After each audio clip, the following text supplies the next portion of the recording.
Good morning, students. Today we are going to start chapter number 4 of geography of your class. Name of the chapter is air. First of all, what is air? It's very interesting chapter, and in this video just we will introduce air and atmosphere. What is air? Air is the general name of mixture of different gases, clear, that makes atmosphere. So in this way, our earth is surrounded by a huge blanket of air called atmosphere. So what is atmosphere? It's very simple definition of atmosphere. What is atmosphere? Atmosphere is thick gaseous envelope. Thick gaseous envelope surrounding the earth from all sides. From all sides. This is earth. From all sides it is surrounding earth. So this is known as atmosphere, and it is made up of different gases, right? And it is also it attached to earth through the force of gravitation. Due to the force of gravitation, you have to remember two things I have told you. Important thing, that it is thick gaseous envelope surrounding the earth from all sides, and second thing, it is attached to earth through the force of gravitation. Clear? So all living beings on this earth depend on the atmosphere for their survival. If atmosphere is not there, we cannot be alive, right? Because atmosphere protect us from various kinds of dangerous gases, dangerous things coming from the universe, right? It provides us the air we breathe, protects us from the harmful effects of the sun rays. Without this blanket of protection, we would be baked alive by the heat of the sun during day and get frozen during night. So it is this mass of air that has made the temperature on the earth livable. Clear? So this was about atmosphere, general definition. And what is the significance? First, it acts as filter because it absorbs the various unwanted radiation. This is the first thing you have to remember. Second, it is the source to various gases and it supports life forms in biosphere. Clear? And we can say that the extension of atmosphere, almost 97% of effective atmosphere confines within the height of 29 kilometer of the earth's surface. So the vertical distribution of the atmosphere is not uniform and even not homogeneous. It is differs from place to place. Before going further, we should read this one. Carbon dioxide released in the atmosphere creates a greenhouse effect by trapping the heat radiating from the earth. It is therefore called a greenhouse gas. Without it, the earth would have been too cold to live in. So carbon dioxide also is very important gas for us, However, when its level in the atmosphere increases due to factory smoke to car fumes, the heat retained increased the temperature of the earth, and this is called increasing in the temperature of earth's surface is called global warming.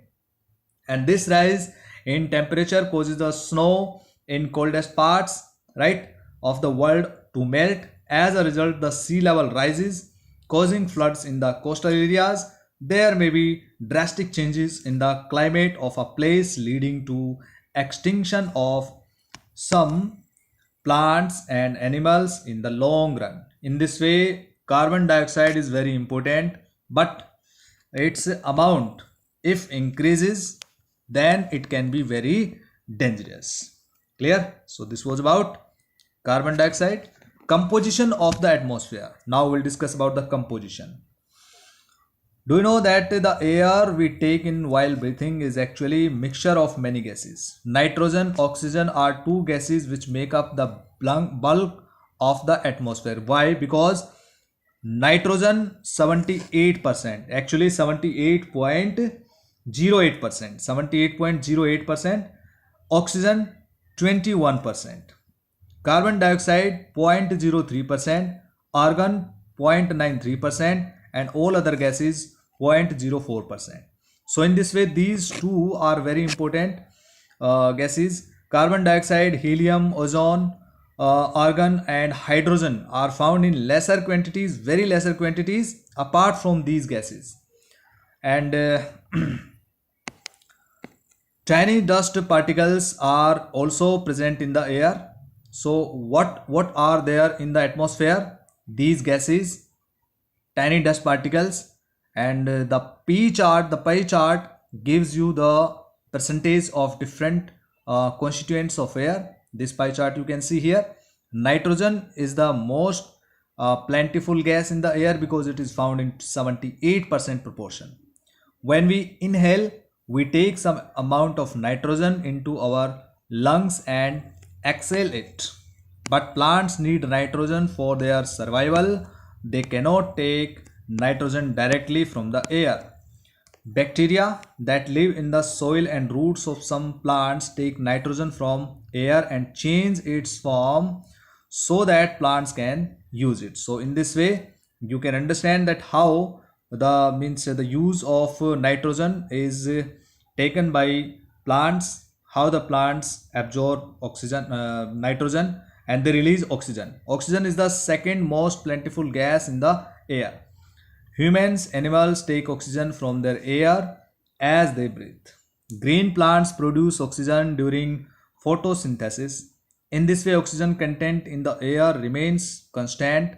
If we cut trees, then this balance gets disturbed because trees release oxygen. Carbon dioxide is another important gas. Green plants use carbon dioxide to make their food, release oxygen. Human animals release carbon dioxide and they get oxygen. The amount of carbon dioxide released by humans and animals seems to be equal to the amount used by the plants, which make a perfect balance. However, the balance is upset by burning of fuels. You can see in the atmosphere, due to the smoke, it can cause pollution such as coal and oil. They add billions of tons of carbon dioxide into the atmosphere each year, and this is increasing the temperature of our surface, and it causes global warming. As a result, you can see increased volume of carbon dioxide is affecting the earth's weather and climate, both the things. Clear? You can see these cuttings of newspaper. Global warming. So do you know when air is heated, it expands, becomes lighter and goes up. Cold air is denser and heavy. So if air is hot or means heatness is there in the air, it means air pressure is low, and if it is cold, then it is heavy and air pressure high. So that's why it tends to sink down when hot air rises. Cold air from surrounding area rushes there to fill in the gap. That's how air circulation takes place. So how air blow? Air always blow from high to low pressure areas. High pressure when air is cold and low pressure when air is hot. So in this direction air flow. This will go upside, right? And this high pressure cold air will take the place of this air. So this is the circulation of air, and in this way we discussed nitrogen. It acts as a diluent and is generally chemically inactive. Oxygen, if we ask about oxygen, oxygen is very important, inhaled by biotic components for survival. And argon is the inert gas. Clear? And after that, carbon dioxide, being a greenhouse gas, it increases the temperature of the lower atmosphere or the earth surface. You have to remember.